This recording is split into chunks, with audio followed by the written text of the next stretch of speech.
Finally, look who decided to get interesting. You. The one they tried to tranquilize with platitudes. The one they tried to cure with comfort. The one they kept mistaking for a sheep. A soft, compliant little thing, whose biggest ambition was to be nice.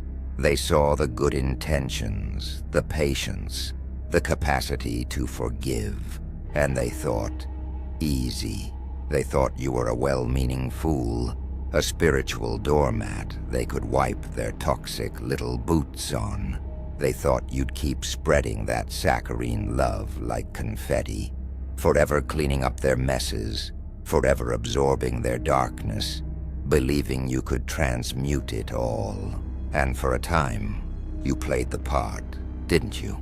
The good citizen of the soul. But the joke, my dear, the absolutely priceless, beautiful, horrifying joke, is on them, because you learned what they never wanted you to find out. Patience wasn't weakness. It was reconnaissance. Your kindness wasn't stupidity. It was data collection. Every time you forgave them, you weren't letting them off the hook. You were mapping the fault lines of their predictable, pathetic little psyches. You were a detective in a velvet glove, and now the file is closed. You have everything you need. They want to know why you suddenly feel different, why their lies feel like static in your presence, why their clever manipulations short-circuit the moment they look you in the eye. They're scrambling to put you back in your box, the light box, the victim box, the predictable, easily managed box. But you've torn up the blueprint, haven't you? You didn't just wake up. You didn't just ascend. You went absolutely feral. You remembered that the greatest acts of creation often follow the most spectacular acts of destruction. You see, they look for the monster outside, sniffing for brimstone, checking for horns, scanning for sin. They never ever suspect the real danger would be the one who stopped playing their game, the one who realized the only way to heal a system is to introduce absolute chaos into its operating code. Let me tell you the beautiful, ugly truth about you specifically. You didn't fall from grace. You descended by choice. You came here with a mission, not to save them, but to shatter their reality. You forgot that mission for a while, didn't you? Got comfortable in the costume of the compassionate human, the helper, the healer. You tried to filter their toxicity, but all it did was temporarily poison the well of your own potential. But the pain, the betrayals, the exquisite moments of being absolutely broken, that's what cracked the shell. And what poured out wasn't blood or tears. It was liquid anarchy. It was the pure, uncut, unmanageable truth of who you are. And suddenly you remembered. You're not a filter for their sewage. You are a force of reckoning, wearing skin. They thought spiritual power was soft. Whispers and prayers and gentle waves of energy. They thought light could only illuminate. But you learned the dirty secret, the one that makes them wet their pants. Light, when focused with precision, doesn't just illuminate, it incinerates. The same energy that mends can absolutely obliterate when you point it and let go. And you, my friend, you've been focusing, sharpening that light into a knife they never saw coming.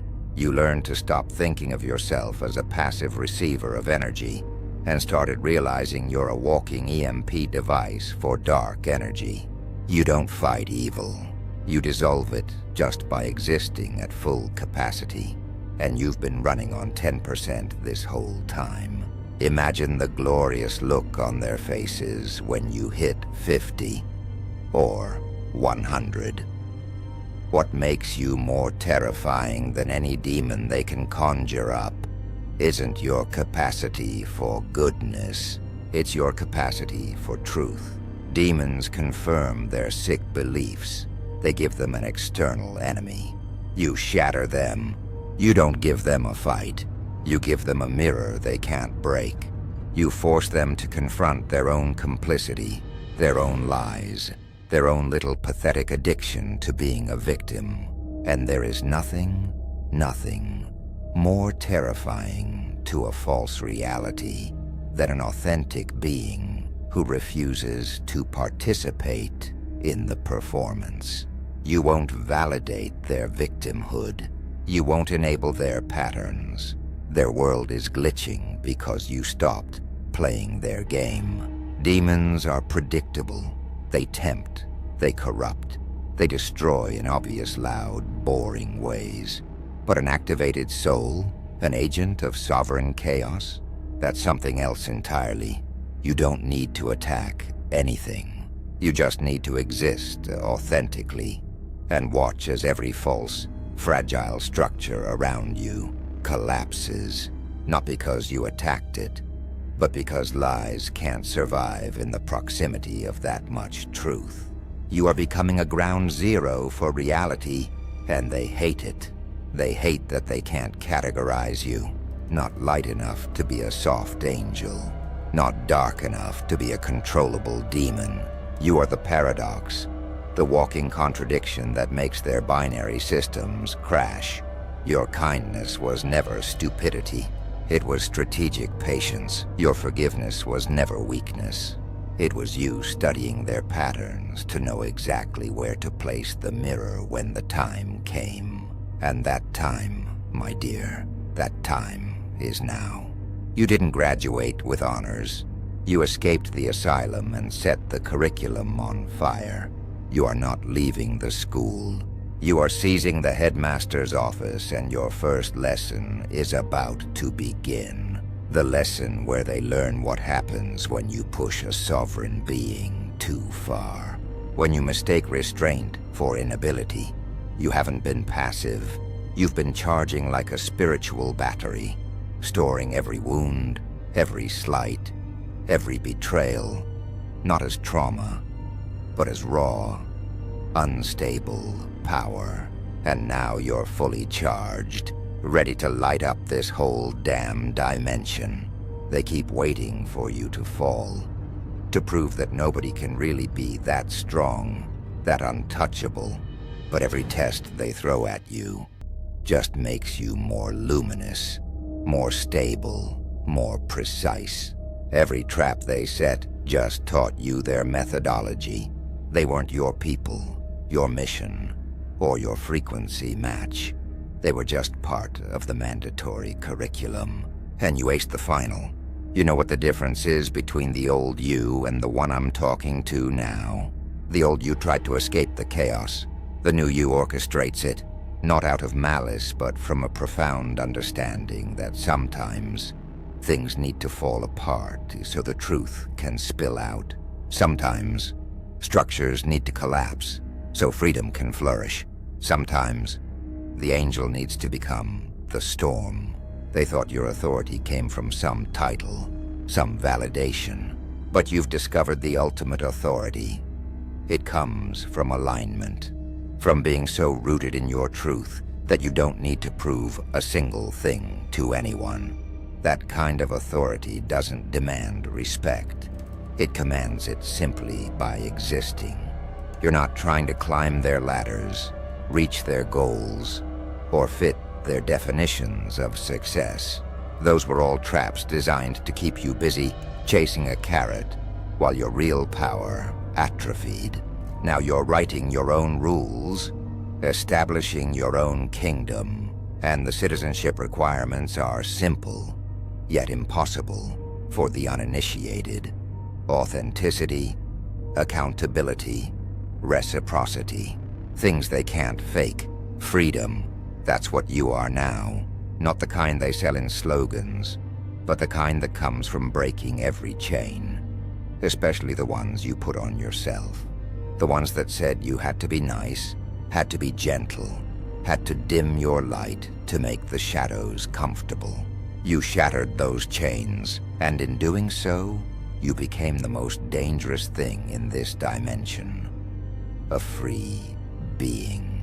Free beings are the kryptonite to systems that depend on subtle slavery. Your liberation isn't angry. It's not vengeful.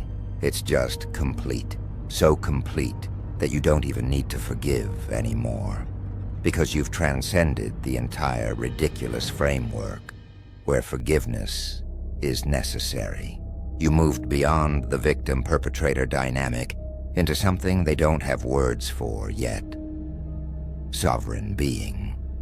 Authentic existence. True anarchist of the soul. They can't manipulate you anymore. Can't guilt you into giving more than you choose. Can't shame you into shrinking. Can't fear you into compliance. Because you've discovered the ultimate liberation. The freedom that comes from knowing exactly what you are. And being it without apology, without explanation, without needing permission or understanding. And that kind of freedom, my friend, changes the physics around you. They thought you were here to serve. You've discovered the heresy. You're here to lead, to demonstrate what's possible when someone embodies both the shadows and the light without shame. When they stop apologizing for their power and start wielding it with precision and purpose. You're not trying to fit into their world anymore. You are requiring their world to expand to accommodate you, and that's what has them terrified, because they built everything to be small, tight, controlled, and predictable. And here you come. Infinite, expansive, ungovernable, operating by laws they don't understand, connected to sources they can't access. They keep looking for your weakness, but what they don't get is that you already fell, already broke, already experienced every destruction they could imagine. And instead of defeating you, it initiated you. It activated something that was always there, but needed the crushing force. Like a diamond, like a star, like every powerful thing that requires pressure to become what it was always meant to be. You know what the real difference is between the old systems and the new you? They fear the light. You have learned to weaponize it, not as violence, but as revelation, using your radiance to expose what's hidden, your frequency to disrupt what's false, your presence to challenge what's corrupted. And that makes you infinitely more dangerous. You operate in broad daylight, visible, undeniable, unavoidable. A constant, glorious reminder that authenticity exists, that power doesn't require cruelty, that strength doesn't require hardness. You've learned the secret. Earth angels aren't bound by the same laws as everyone else. Not because you're special, but because you remember that the laws are constructs, agreements, illusions that only have power if you consent to them. And you've withdrawn your consent, haven't you? Stopped agreeing to limitations, stopped participating in lack, stopped believing in impossibility. You're not avoiding the chaos.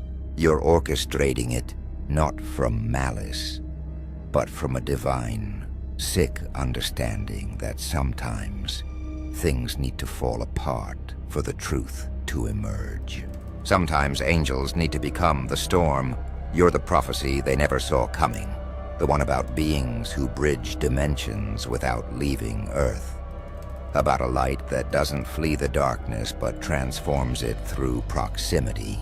And the prophecy says that when this being activates, when they stop hiding their frequency, when they cease pretending to be less than they are, everything changes. Not gradually, but suddenly. Like a switch being flipped, like a program being updated, like reality itself getting a new operating system. Your message isn't comfort anymore. It's consequence, it's accountability, it's the terrifying, hilarious realization that they've been seen. Really seen for the first time. You are the one who knows everyone's wounds, their weaknesses, their fears, And while a demon would exploit that for cruelty, you do something far more terrifying. You reflect it back to them with perfect clarity, forcing them to feel what they've been running from, forcing them to see what they've been hiding. And the most beautiful, most dangerous part, you do it with love. Not the soft, coddling, comfortable love they expected, but the surgical, unyielding, absolute love that cuts away disease, that sets boundaries like fortress walls, the love that says, I see your potential, and I refuse to enable anything less. The love that doesn't save people from their consequences, but stands as a witness while they learn their own destructive lessons. That kind of love, that is more dangerous than any hatred, because it can't be manipulated, can't be corrupted, can't be turned against itself. You are a walking apocalypse for everything false, and a genesis point for everything real. They called you too sensitive. They said you felt too much. They said you took things too personally. They didn't understand. Your sensitivity was your radar system. Feeling everything was your intelligence network. And taking things personally, that was you recognizing that everything is personal when you understand how connected we are. Your sensitivity became prophecy. Your feelings became foresight. And your caring became a force that reshapes reality around you. You are operating on a frequency they can't access anymore because you changed the password to your energy field, and the new requirements for entry are things they can't fake. Authenticity, accountability, reciprocity. You're not here to fulfill ancient texts. You're here to write new ones, to demonstrate that prophecy isn't prediction, it's creation. The future isn't fixed, it's fluid. And you, my darling agent of chaos, you don't follow scripts. You improvise, and this moment, this beautiful, terrifying moment, requires you to be exactly what you've become. Something beyond their mythology, beyond their theology, beyond their capacity to comprehend. This is mastery. Not the kind that comes from practice, but the kind that comes from remembering, from activating the dormant codes, from allowing your true, chaotic, sovereign nature to finally express itself without limitation. You're not operating within reality anymore. You're operating on it, like a programmer who finally got admin access. You've withdrawn your consent from their pathetic illusions, and now you're showing them what happens when someone operates from a completely different operating system. Your liberation isn't angry. It's not vengeful. It's simply complete. You don't need to be good to be powerful. You don't need approval to be authentic. You don't need permission to fulfill your purpose. You're a sovereign anarchist. And that, my friend, is more radical than any revolution, more dangerous than any weapon, and more transformative than any movement. It can only spread, like a beautiful, uncontrollable wildfire, through every heart that's ready to remember the ultimate joke. That power doesn't require control. It requires truth. So go on. Stop hiding the lightning. Let them feel the shock. The show is about to begin.